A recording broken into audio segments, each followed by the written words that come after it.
There is a law being presented and proposed by 45 senators, a bipartisan coalition of senators. And it is basically stating that if you participate in a boycott of Israel, or if you inquire about a boycott of Israel, that you could face up to $1 million in fines and 20 years in prison. It sounds absurd, but it is there. And it's a bipartisan coalition of senators, 30 of whom are Republicans, 15 are Democrats, including Chuck Schumer, Senator Blumenthal, and several others. And it speaks exactly to what the last caller pointed out and what I elaborated on. It speaks to the fact that there's a certain worldview that is enshrined in the American discourse, that anything outside of that worldview is punished, and punished in the most draconian sense. This law is unconstitutional, and it's very likely, if it does pass, it will be signed by someone like Donald Trump, and depending on the makeup of the Supreme Court, would determine whether or not it stands judicial review. But this reminds me, or this is lockstep with a law, or at least a statement that Andrew Cuomo, governor of New York, actually proposed, I believe, a summer ago. And it was essentially a proposal that the city of New York, or the state of New York rather, would boycott anyone who boycotted Israel.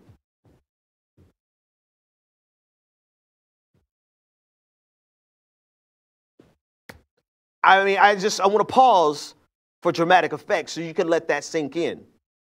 So essentially what's happening is, if you exercise your First Amendment right to speak out and to boycott and protest the actions of Israel, particularly with regard to Palestine, the military occupation, the seizure of land, if you protest or if you boycott Israel, and this law passes, you could be faced with up to 20 years in prison and up to a $1 million fine.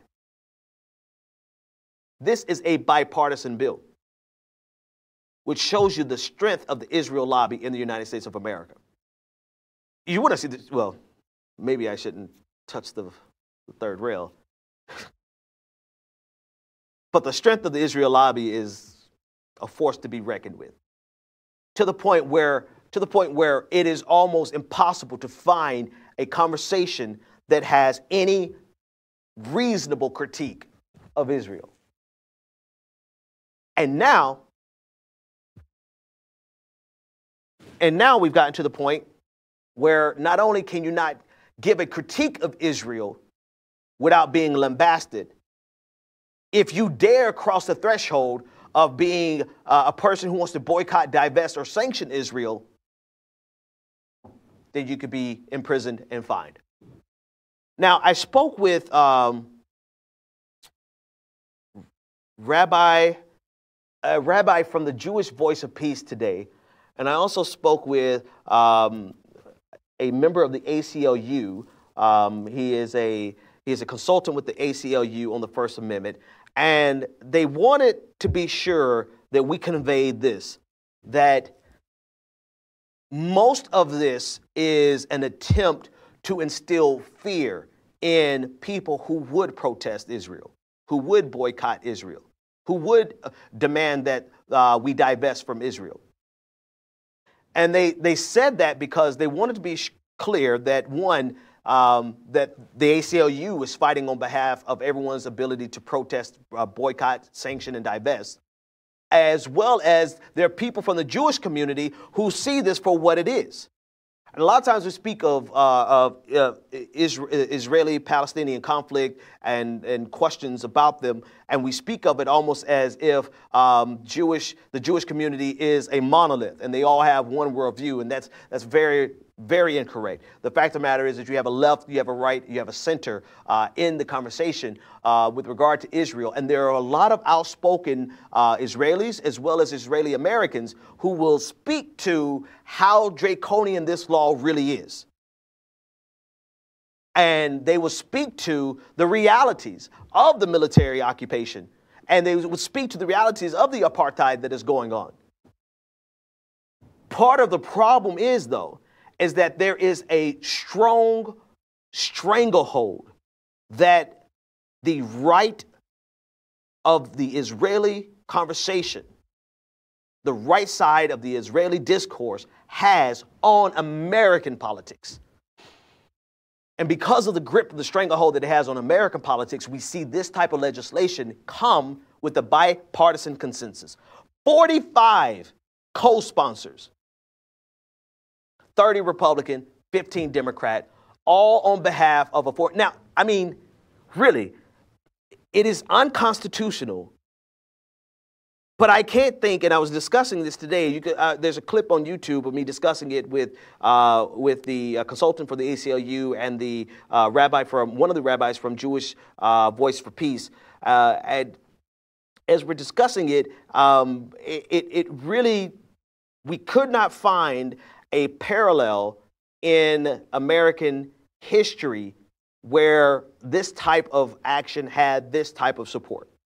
There's some examples from the 80s that they gave with Ronald Reagan, but in terms of such a unified voice of bipartisanship as co-sponsors for a bill that is this unconstitutional, we haven't seen it in modern American history. And that really should alarm every single one of us. I believe the bill is S-720, Senate Bill 720, and the purpose of it is twofold. Particularly, they want to have a chilling effect on any critic of Israel. And this is the last thing I'm going to say about this, and we're going to get out of here, producer, Mr. Producer, sir. The last thing I'm going to say about this is, if we cannot give a reasonable critique not only of Israel, but hell, of America, of the Democratic Party, of the Republican Party, anyone who requires that you have absolute loyalty and allegiance to any group, not only are they dictatorial and authoritarian, but they are doing a disservice to the very people they seek to help. But they don't care about that. I'm not really concerned about that so much as the fact that we, in this American discourse, in our political discourse, not just American, in international discourse, anyone who tells you that you can't criticize someone, they need to be the people you oppose.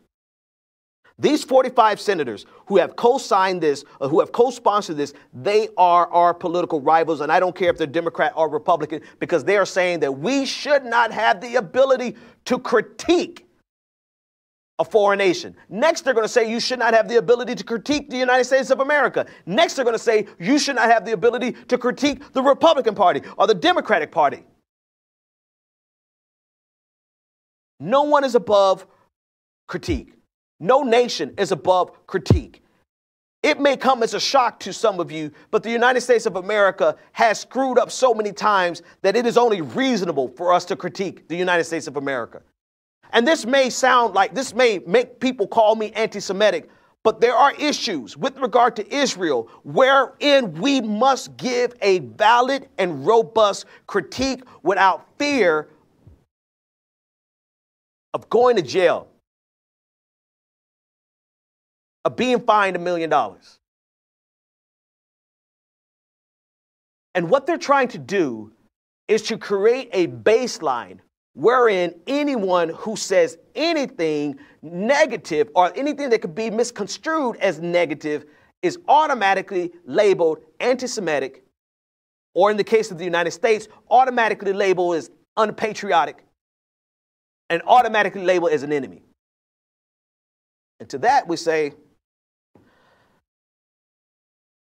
let's do it. That's fine. Call us what you want. But what you won't do is silence us.